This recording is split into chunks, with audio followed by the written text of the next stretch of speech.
How to set Face Unlock on your Tecno mobile phone. First, go to Settings. In Settings, go to Password and Security. In Password and Security, you can see here the Face Unlock. You can tap this. But before you create a Face Unlock, you need to set a lock screen first. So tap the Set Lock Screen Password button here and create the lock screen password. So for my example, I set into pattern.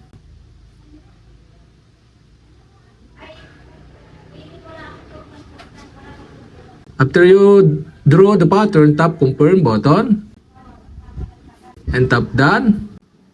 And now you can enroll your face. Tap the Enroll Face button here. And now you can set up facial data. So tap the Start button below to start. After you scan your face, you can set the unlock directly or you can stay on lock screen. So I set into unlock directly. And after that, tap the Done button below to save the facial data, or we have successfully create a face unlock on Tecno mobile phone. So we can try it. If you lock your mobile phone, so automatically open the Tecno mobile phone.